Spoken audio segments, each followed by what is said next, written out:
Saudi সাংবাদিক জামাল খাশোগির 2018 সালের নৃশংস হত্যাকাণ্ড নিয়ে পুনরায় বিতর্ক ছড়িয়েছে, কারণ সাবেক মার্কিন প্রেসিডেন্ট ডোনাল্ড ট্রাম্প সাম্প্রতিক এক বৈঠকে দাবি করেছেন সৌদি আরবের যুবরাজ মোহাম্মদ বিন সালমান এই ঘটনার বিষয়ে কিছুই জানতেন না।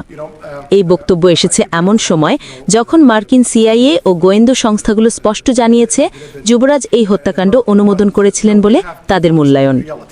ওয়াশিংটনে সৌদি যুবরাজের সঙ্গে যৌথ ব্রিফিংয়ে একজন সাংবাদিক খাশোগি হত্যাকাণ্ডের প্রসঙ্গ তুললে ট্রাম্প বলেন, অনেকেই তাকে পছন্দ করত না, এটি দুঃখজনক ব্যাপার, কিন্তু যুবরাজ এই সম্পর্কে কিছুই জানতেন না। আমাদের অতিথিকে লজ্জায় ফেলবেন না। ট্রাম্পের এই মন্তব্যকে সমর্থনমূলক অবস্থান হিসেবে দেখা হচ্ছে, যেখানে তিনি বিন সালমানকে রক্ষা করার চেষ্টা করছেন। সৌদি যুবরাজ মোহাম্মদ বিন সালমান ঘটনাটিকে আবারও বেদনাদায়ক ও একটি বড় ভুল বলে উল্লেখ করেন। তিনি বলেন, এটি আমাদের জন্য দুঃখজনক একটি ঘটনা। ভবিষ্যতে এমন ভুল এড়াতে আমরা অনেক সংস্কার করেছি। সৌদি সরকার ইতিমধ্যে তাদের অভ্যন্তরীণ আইন ও নিরাপত্তা ব্যবস্থায় পরিবর্তন আনার দাবি করেছে।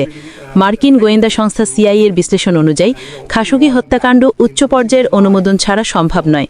তাদের সিদ্ধান্তে বলা হয়, যুবরাজ এমবিএ সরাসরি বা পরোক্ষভাবে এই হত্যার অনুমতির সঙ্গে যুক্ত। ঘটনাটি ছিল পরিকল্পিত। ট্রাম্প আগে থেকেই এই রিপোর্টের বিরোধিতা করে আসছেন, আর এবারও পূর্বের অবস্থানই পুনর্ব্যক্ত করলেন। দীর্ঘ বিরতির পর বিন সালমানের প্রথম অফিসিয়াল ওয়াশিংটন সফর। আলোচনায় ছিল প্রতিরক্ষা সহযোগিতা, অর্থনীতি, নিরাপত্তা ও মধ্যপ্রাচ্য পরিস্থিতি। কূটনৈতিক দিক থেকে এটি দুই দেশের সম্পর্ককে আরও ঘনিষ্ঠ করছে। মানবাধিকার সংগঠনগুলো ট্রাম্পের মন্তব্যকে গুরুতর উদ্বেগের বিষয় বলে মন্তব্য করেছে।